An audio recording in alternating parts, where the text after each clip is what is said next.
Okay, here we are. Last one on our list. Metallic bonding.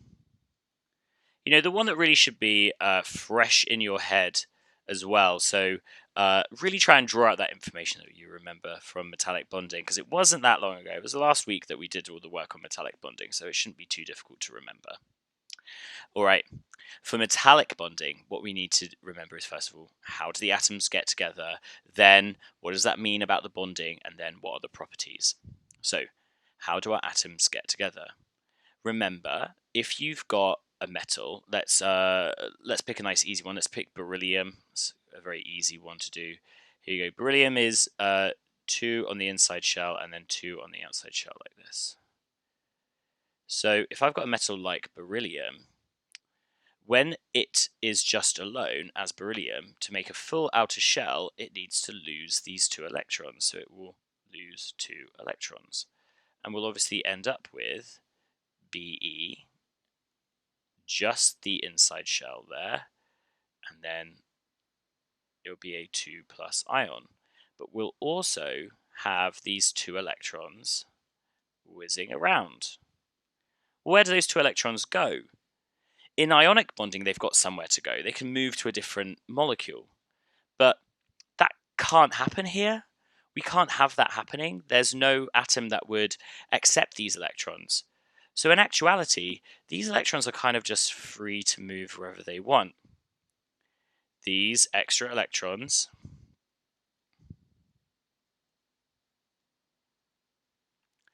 become delocalized. And so they're very much free to move around. So, what does that mean? Well, if I have a metal, you just draw my metal ions here. Again, I'm going to draw these metal ions with a plus charge on them. These are my metal ions. These metal ions are going to be surrounded by an area of delocalized electrons. So my electrons are kind of free to move wherever they want in this area. So this is a sea of delocalized electrons. You can't at any point pick out and say there's an electron or there's an electron.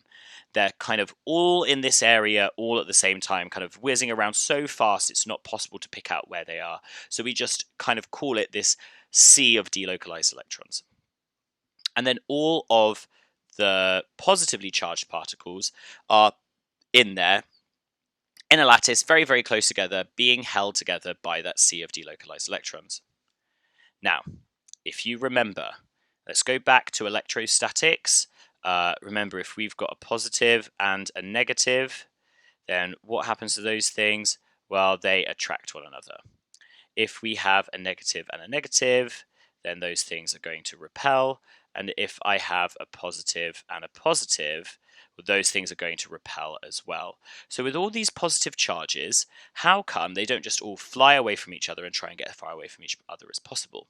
What do you assume it would do? Well, that's because the sea of delocalized electrons helps the atoms stay together. See, this area is all negatively charged. So there's loads of negative charge in there, and the negative charge sticks to where the positive charges are, and the positive charges stick to that. So because of this, this is a really, really, really strong bond, because all of those atoms, those positively charged ions, are being held together by the negatively charged sea of delocalized electrons. So, this makes it very strong, because of the strong electrostatic force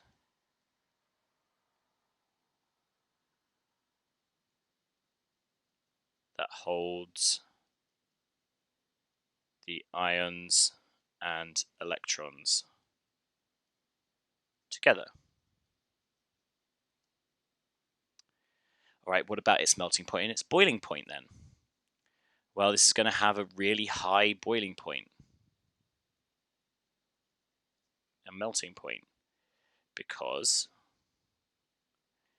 it takes a lot of energy to break the electrostatic force.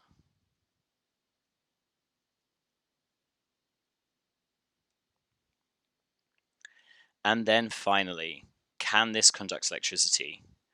Well, remember, to conduct electricity, all we need is to have movement of charge. So, do we have charge? Yes, I've got positive ions and negative electrons. Can they move? Well, the positive ions can't move. They're kind of stuck where they are in a solid. But those delocalized electrons, they're delocalized. They can move around. So I've got movement and I've got charge. So there we go. It's those delocalized electrons that can carry the electricity. So metals conduct electricity because the delocalized electrons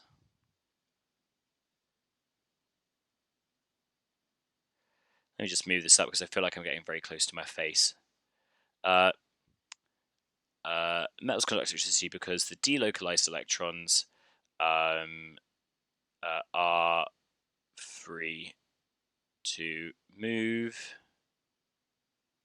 and carry a negative charge. All right. Thank you very much for that. One more video to go. That's it. And then we'll have a look at kind of putting all this information together and what you should try and do if you come across an exam question like this. All right. See you in a bit.